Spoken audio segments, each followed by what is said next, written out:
Hi friends, welcome to Raji's tasty world. ഇന്ന് നമ്മൾ തയ്യാറാക്കുന്നത് ഒരു സ്പെഷ്യൽ മസാലയിൽ നമ്മൾ തയ്യാറാക്കിയെടുക്കുന്ന ഒരു നാടൻ കരിമീൻ്റെ റെസിപ്പിയാണ്. വളരെ ടേസ്റ്റി ആയിട്ടുള്ള ഒരു കരിമീൻ കറിയാണിത്. ആദ്യം തന്നെ നമുക്ക് കരിമീനൊന്ന് ക്ലീൻ ചെയ്തെടുക്കാം. ഇതിപ്പോൾ ഒരു ഇടത്തരം വലിപ്പമുള്ള കരിമീനാണ് എനിക്ക് കിട്ടിയിരിക്കുന്നത്. കരിമീനൊക്കെ ഇവിടെ നന്നായിട്ട് തന്നെ ക്ലീൻ ചെയ്ത് വെച്ചിട്ടുണ്ട്. ഇനി നമുക്ക് ഒരു സ്പെഷ്യൽ മസാല ഇതിൻ്റെ കറിക്ക് വേണ്ടിയിട്ട് നമുക്ക് തയ്യാറാക്കിയെടുക്കാം.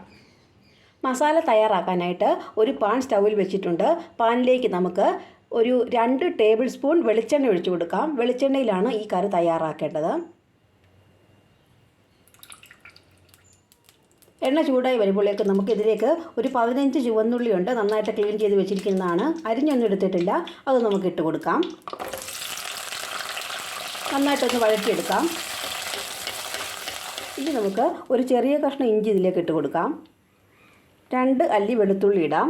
ഒരു ചെറിയ തക്കാളി നീളത്തിൽ മുറിച്ചതാണ്, അതും കൂടെ നമുക്ക് ഇട്ട് കൊടുക്കാം. പച്ചമണം മാറുന്നവരെ ഒന്ന് വഴറ്റിയെടുക്കാം.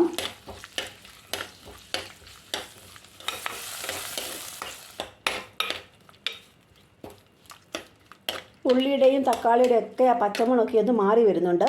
ഇനി നമുക്കിതിലേക്ക് പൊടികൾ ചേർത്ത് കൊടുക്കാം. 1.5 ടേബിൾ സ്പൂൺ എരിവുള്ള മുളക് പൊടിയാണ് ചേർത്ത് കൊടുക്കുന്നത്.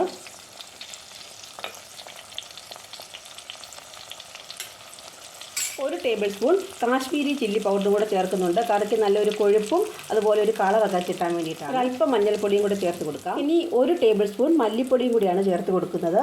ഇനി ഈ പൊടികളെല്ലാം നമുക്കൊന്ന് വഴറ്റിയെടുക്കാം.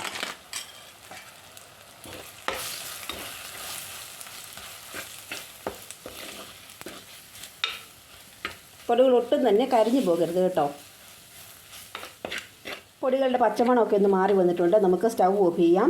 ഇനി തണുത്തതിന് ശേഷം നന്നായിട്ടൊന്ന് അരച്ചെടുക്കാം. മീൻ കറിക്ക് വേണ്ട മസാല ഇവിടെ അരച്ചെടുത്തിട്ടുണ്ട്. ഇനി ഇതേ പാനിലേക്ക് തന്നെ നമുക്ക് 1 ടേബിൾ സ്പൂൺ വെളിച്ചെണ്ണയും കൂടി ഒന്ന് ഒഴിച്ചു കൊടുക്കാം. വെളിച്ചെണ്ണ ചൂടായി വന്നിട്ടുണ്ട്. നമുക്കിതിലേക്ക് 1/4 ടീസ്പൂൺ കടുക് ഇട്ട് കൊടുക്കാം. ഒരല്പം ഉലുവ ഇട്ട് കൊടുക്കാം. ഉലുവയും കടുകും പൊട്ടി വരുമ്പോഴേക്ക് നമുക്ക് അരപ്പിട്ട് കൊടുക്കാം. ഇനി നമുക്ക് അരപ്പിലേക്ക് ആവശ്യമായ വെള്ളവും കൂടി ഒന്ന് ചേർത്ത് കൊടുക്കാം. മിക്സിയുടെ ജാറ് കഴുകിയ വെള്ളമാണ് ഒഴിച്ചു കൊടുക്കുന്നത്. ഇത് 2 ചുള കുടംപുളിയാണ്, അതും കൂടെ നമുക്കൊന്ന് ഇട്ട് കൊടുക്കാം.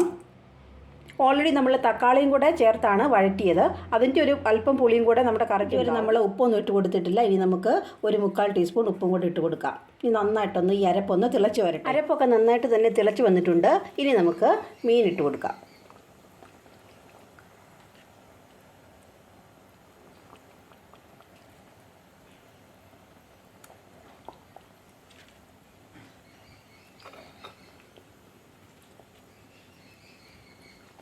ഇനി നമുക്കിതിലേക്ക് ആവശ്യത്തിന് കറിവേപ്പിലയും കൂടി ഇട്ട് വെച്ചിട്ട് ഒന്ന് മൂടി വെച്ച് ഒന്ന് വേവിച്ചെടുക്കാം.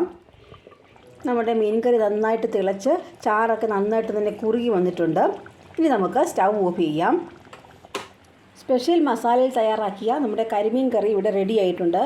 വളരെ ടേസ്റ്റി ആയിട്ടുള്ള ഒരു റെസിപ്പിയാണ്. എല്ലാവരും ഒന്ന് ട്രൈ ചെയ്ത് നോക്കണം.